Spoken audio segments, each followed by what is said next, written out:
Running through All Out tonight. We have Best Friends and Jurassic Express versus the Hardy Family Office, which it's kind of a throwaway thing, but it still kind of interconnects some angles from the past couple of months at the same time. Going with Best Friends and Jurassic Express in this one. Yeah. Yeah.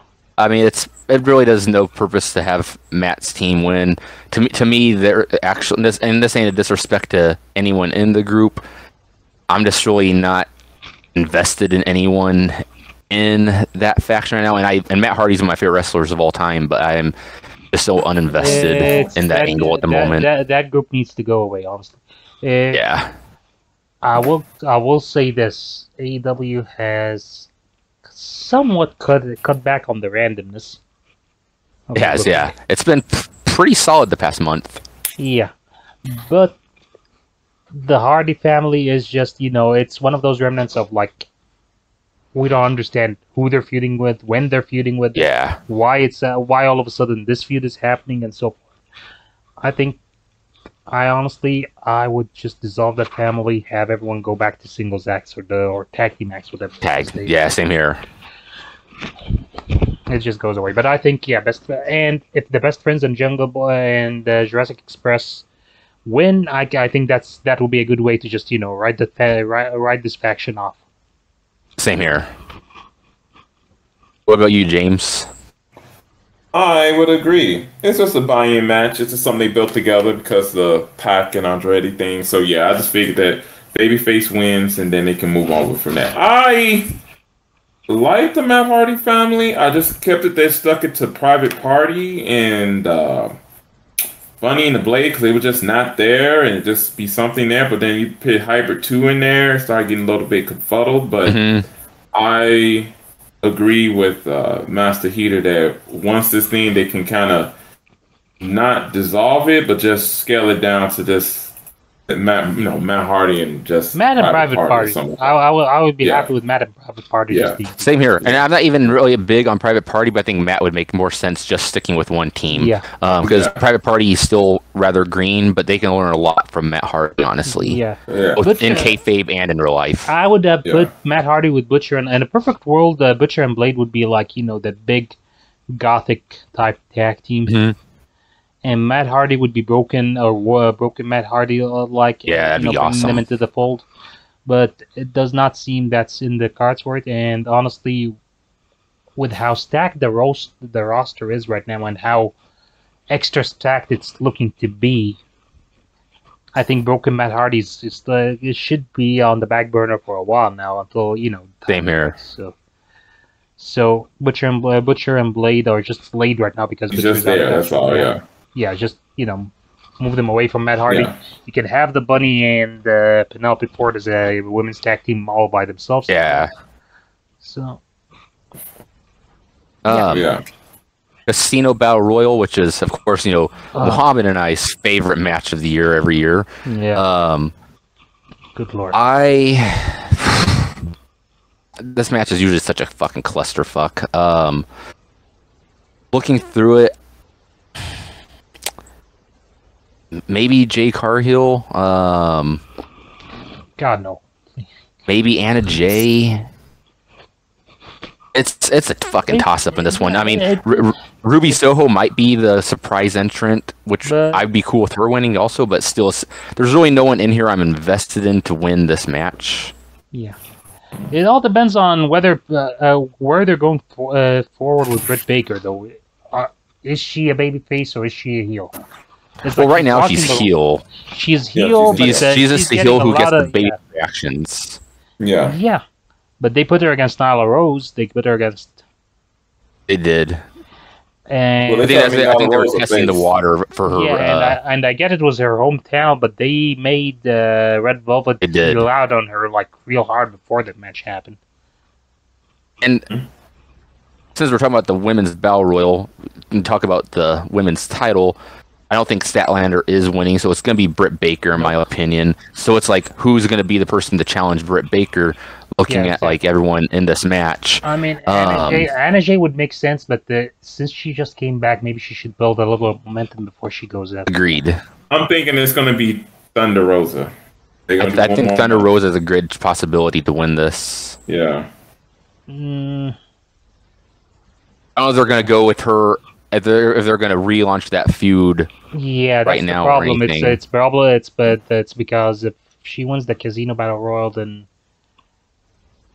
they should not make this match a throwaway match that they're going to put on Dynamite 2 weeks from now. It needs to be built. Yeah, that's what I figured. So with that, yeah, it's the whole idea that Thunder Rosa is the last person to beat Britt Baker. She's the person. So, yeah, if they want to make it something meaningful, like the Battle Royal. Now, if it's like, I'm just throwing out a name, Jamie Hayter. Yeah, you can do that on Dynamite. Blah blah blah. Yeah, but and I'm not legit, but just throwing throwing a name out.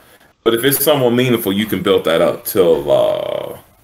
See, here's the problem though. They do every 2 months. So the next pay-per-view be in November.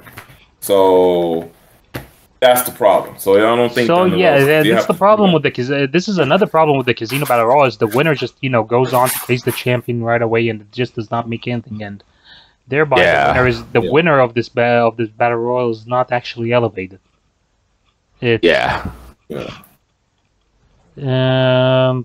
Who else is on the roster that could actually? I mean,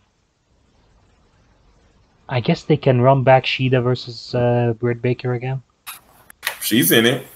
Yeah. Let's see. I can give you the list. Give me a second here. We got it's right here. It's Nyla Rose, Thunder Rosa, the Bunny, Big Swole, Tay Conti, Diamante, Penelope Ford, Red Velvet, Sheeta, Kura, Jay Cargill, Kira Hogan, Abaddon, Layla Hirsch, Killing King, Rebel, Jamie Hayter, Anna Jay, Riho, both of them are Sky Blue.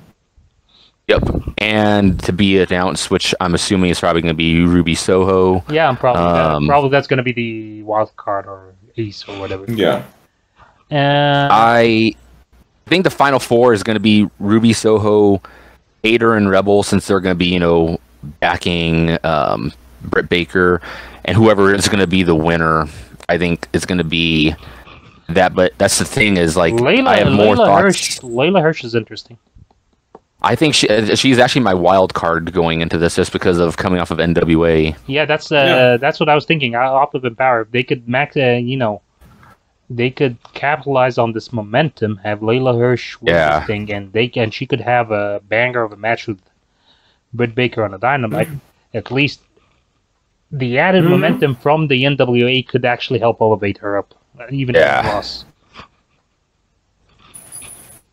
I'm going with Layla Hirsch winning it. Yeah. Now Ruby be good, but you know what?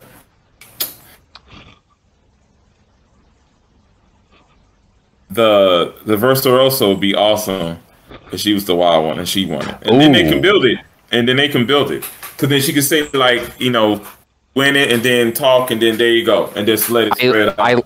I like it, but I don't want it right now. I think they need to play it smart with those two facing off with each other. It'll be. Yeah. Just having a throwaway match would do nothing for Deonna. Yeah. We talked about him earlier in the pod. Kojima facing off with John Moxley. I'm actually pretty excited for this match. Honestly, this is, besides the two matches we just mentioned, I think this is probably the best built AEW pay-per-view ever, in my opinion. Yeah. I think this match, it feels big because it feels like the way a Forbidden Door type match should happen. And it feels special. Of course, I'm going with Mox to win it, but I think this match is going to be great. Moxley has, without the title, he's actually found his groove better than he was with the championship, in my opinion.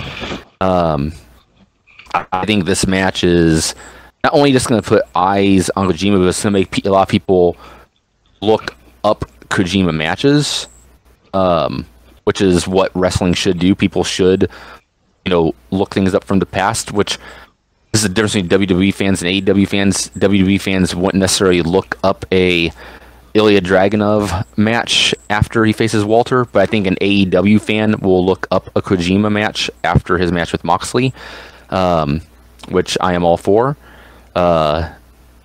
James, your thought on this match? Of course, I love Kojima. Bread Club for life. I'm happy for this. I'm thinking Moxley's going to win. And I just want to know what they're building to, because he wants a match with Tanahashi. So my whole point is, if they do that, will that be in New Japan or will that be in AEW? I'm assuming it's going to be after the G1, of course, but I just maybe want to Wrestle know. Kingdom. Could be that too. I just want to know the end goal of it. It's going to be a nice match. I love Kojima. He's going to be great. He's going to bring a lot of energy. And a lot of people are going to have a nice surprise when they see the match. It's going to be great. Yeah. Mohammed? He's going.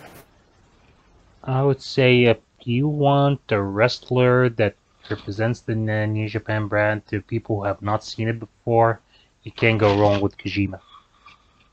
Even before the match, he has that look of a. I don't know. I always think Kojima looks like a perfect babyface. Yeah. He's clean cut. He looks like he's embattled. He's an embattled veteran who's always doing the right thing. You know, it's Kojima's like that veteran cop in the thriller movie who's just a few months away from retirement, who does the right thing all the time. And Yeah. that's what he projects. So I mean, like, having him in there, and you'd say Kojima is a strong style wrestling. I don't know. I never could categorize how he wrestles. It's just I'd say semi. Yeah. It's more old. Well, it's not necessarily old school style. It's that like post. It's like that post New Japan, All Japan strong style, but it's pre what is new strong style. So it's basically like he was carrying on the tradition while still being a little bit lighter in like how he actually wrestled. He has that projection of strong style more than actually being strong style. Yeah, that makes sense. I would say because he got older, he got a little bit more safer, but he still do stiff lariats and chops and stuff like that. That's what he does. Stuff like. Thank you for joining us on the Outlaw Macho Drive-In. If you liked that video, please click like and subscribe to our channel for more content from the Drive-In. For full episodes of our podcast, you may look us up on Anchor, Spotify, or wherever your favorite podcasts are available. Just search for Outlaw Macho Drive-In. And if it's not too much trouble, would you help us out here? Spread the word, share. We would really appreciate it. Thank you. We love you. Bye.